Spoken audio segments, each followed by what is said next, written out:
bonjour à tous et bienvenue pour ce nouvel et ultime épisode de Quoi de neuf sur la résine, spécial championnat du monde de Berne. Et oui, car si l'on avait déjà résumé les 4 épreuves majeures de ces championnats du monde sur le moment, à savoir la vitesse, la diff, le bloc et le combiné, il nous restait encore les épreuves de handi escalade ou paraclimbing à débriefer. Alors pourquoi aussi tard me direz-vous? Eh bien ayant été un peu pressé par le temps avec le résumé des 4 autres épreuves et n'étant pas un grand fan du journalisme de l'instantané à tout prix, j'ai préféré reporter ce résumé à aujourd'hui pour y revenir dans les détails avec la qualité qu'il mérite. Alors malgré cela, avec la multitude de catégories présentes, je ne me concentrerai malheureusement que sur celle où au moins l'un de nos Français était qualifié en finale, alors sans plus attendre, on est parti. Et on commence avec les femmes AL2, soit amputées membre inférieur, où Lucie Jarige, notre Française déjà quadruple championne du monde, tentera d'aller chercher la passe de 5 ici à Berne. En qualification en tout cas, tout semble parti pour, alors que Lucie surdomine déjà sa première concurrente, l'Australienne Sarah Larcombe, avec plus de 10 prises d'écart sur chaque voie, et même un top pour Lucie sur la voie numéro 1. En finale, la première candidate est la Britannique Johanna Newton. Celle-ci grimpe le début de la voie assez lentement et on la sent tout de même très hésitante sur ses gestes, une attitude qui ne trompe pas et la Britannique tombe en essayant de se transférer sur un gros module bleu diagonal sur sa droite. Juste après elle, c'est la néo-zélandaise Maya Rachel qui se présente avec une nationalité qu'on n'a pas vraiment l'habitude de voir en compétition d'escalade. Pourtant la grimpeuse se débrouille bien, mais amputée de la jambe gauche, le passage qui a vu chuter la Britannique n'est pas facile à négocier pour elle non plus. Elle finit par envoyer un gros dynamique et peut venir coincer sa cuisse gauche pour continuer. Malheureusement elle se retrouve mal placée et tombe en essayant de relancer sa main droite, prenant tout de même la première place très provisoire, mais déjà assurée d'une médaille. Derrière, c'est à l'Australienne Sarah Larcombe de s'élancer. L'adversaire la plus crédible de Lucie avance bien et avec sa prothèse réussit beaucoup plus facilement son décalage sur le volume plat de droite. Elle relance ensuite sa main gauche dans un nouveau cratère bleu, puis sa main droite juste au-dessus. Malheureusement sa main droite semble mal posée et en voulant la replacer, Sarah rate son mouvement et chute sur la prise 27, améliorant la marque de ses concurrentes et prenant la première place provisoire, mais cela sera-t-il assez pour espérer détrôner Lucie? La Française s'élance alors, arrive elle aussi jusqu'au cratère, attrape la même prise qui avait vu bloquer l'Australienne, mais amputée de la jambe gauche, l'obstacle est bien plus aisé pour elle et elle peut venir placer un talon droit pour s'envoler vers un nouveau titre de championne du monde. Pour parachever cette victoire, la Française s'offre même un top avec un impressionnant skate qu'elle était condamnée à transformer en simple jump par son handicap, simplement exceptionnel. Au classement, Lucie remporte encore une fois une très belle victoire en carrière et semble plus que jamais seule sur sa planète. L'Australienne Sarah Larcombe, à défaut de pouvoir prétendre au titre tant que Lucie sera sur son chemin, s'offre une nouvelle deuxième place et Rachel Maya complète le podium, son 27e en carrière à 40 ans, après une médaille d'argent obtenue en Coupe du Monde l'année passée. Juste derrière, sur la même voie, se joue la finale féminine AU2 maintenant, soit amputée membre supérieur, où l'on retrouvait Solène Piret, figure de cette équipe de France paraclimbing. Favorite de sa catégorie elle aussi, la Française a terminé première des qualifications mais n'a pas semblé intouchable, avec notamment l'américaine Maureen Beck qui sera tombée seulement une prise avant elle sur la voie. La finale commence par un run de l'américaine Eleanor Rubin. L'américaine entame la voie, mais rapidement elle rencontre une première difficulté. Amputée du bras gauche, elle essaye de jouer des talons, mais ne parvient pas à atteindre une prise sur sa gauche dans un mauvais cratère bleu et tombe avec un score de 20. Amputée du même bras, on a hâte de voir si l'italienne Lucia Capovilla peut se dépêtrer de ce passage. L'italienne joue elle aussi des talons et doit se fendre d'une belle extension pour dépasser l'américaine.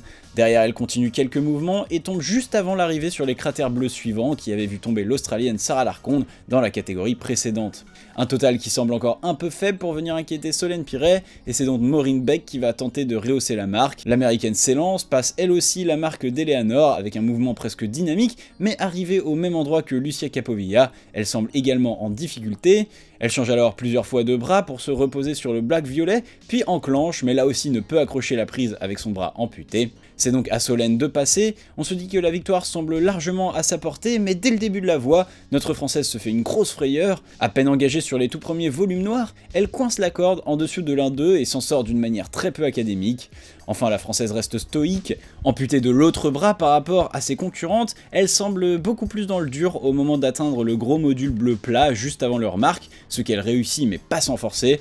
Heureusement juste derrière, elle se repose et son crux à elle semble déjà passé. Avec un bras gauche valide, le mouvement suivant est par contre beaucoup plus simple et ne lui pose pas plus de difficultés. Derrière, elle déroule techniquement et va même jusqu'à elle aussi réussir le skate de fin de voie, puis topper pour entériner son titre. Au classement, Solène s'octroie un 4e titre de championne du monde et une nouvelle victoire dans une carrière qui ne compte qu'une seule défaite, remontant à Briançon en 2018. Le podium est complété à la 2e place par Lucia Capovilla, qui, égalité avec l'américaine Maureen Beck à la fois en finale et à la fois en qualification, aura bien fait de grimper un peu plus vite que sa concurrente. En homme RP1 maintenant, stabilité, force ou amplitude limitée, c'est Aloïs Potier qui se chargeait de défendre les couleurs tricolores en finale, avec là aussi une image d'ultra favori et une médaille d'or et une médaille d'argent en 2 participations de Coupe du Monde cette année. Sauf que, aléa du paraclimbing, l'Autrichien Angelino Zeller, qui avait terminé devant lui à Villars, n'est cette fois-ci pas dans cette catégorie. En qualification déjà, Aloïs n'est pas loin de topper les 2 voies et se classe largement devant ses concurrents. L'Allemand Sébastien Debke et le Japonais Takuya Okada buteront tous deux au bout d'une série de bacs violets pas exceptionnels. Derrière, l'Américain Elliot Nguyen, vainqueur de l'autre épreuve de Coupe du Monde à Salt Lake City lorsque Aloïs était absent, se montre plus solide et ira quelques prises plus loin, atteignant environ la moitié de la voie. Mais derrière, Aloïs n'évolue clairement pas dans la même catégorie, et même s'il rencontre aussi quelques difficultés dans la partie violette, il réussit à en atteindre le bout et à se reposer.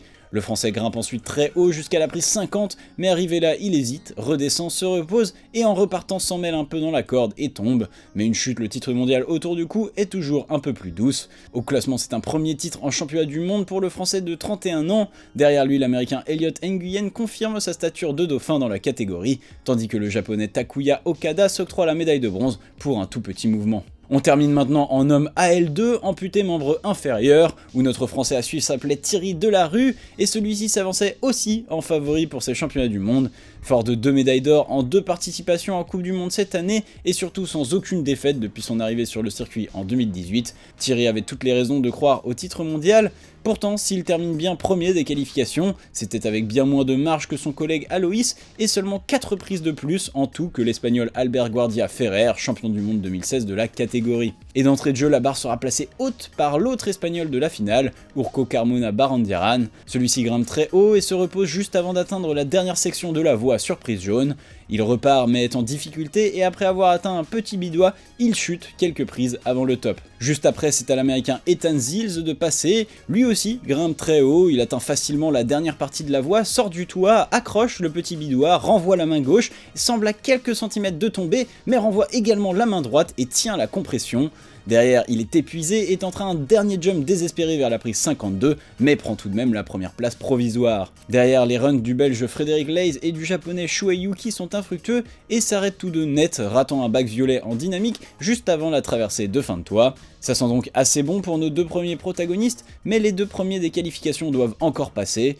L'Espagnol Albert Ferrer Guardia passera devant son compatriote Urko en réussissant à dépasser le bidois. Malheureusement pour lui, contrairement à l'Américain Ethan Zils, il n'opte pas pour une compression et semble y être allé avec la mauvaise main, ce qui le condamne à une chute sans la valorisation de la prise, et donc une 2e place provisoire. Enfin, c'est notre Français Thierry Delarue qui s'avance, la concurrence ne lui a pas fait de cadeau et il faudra tout de même sortir un beau run, voire un top pour être couronné ce soir. Le Français atteint lui aussi la dernière section et sort du toit, mais à la différence des autres finalistes, on le sent encore extrêmement solide. Le Français accroche la compression et ne se laisse pas emporter par le ballon. Derrière, il réussit son croisé de jambes avec sa prothèse et malgré une petite frayeur de zipette sur le top, clip le dernier relais de la voie, le voilà champion du monde d'escalade AL2. Au classement, Thierry est donc bien seul au monde avec ce top et remporte son 4e titre de champion du monde devant l'Américain Ethan Zils et l'Espagnol Albert Guardia Ferrer qui lui vient encore enrichir sa collection de désormais 12 médailles en Coupe du Monde, Championnat du Monde. Bref, voilà, c'est tout pour ce petit résumé des Championnats du Monde Paraclimbing de Berne.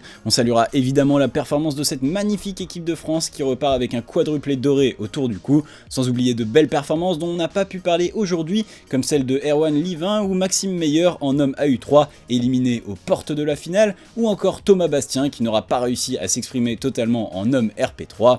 Cette fois-ci c'est vraiment la fin des championnats du monde de Berne, mais aussi de la saison compétitive du handi escalade, qu'on retrouvera je l'espère avec plein de choses à vous raconter dès l'année prochaine.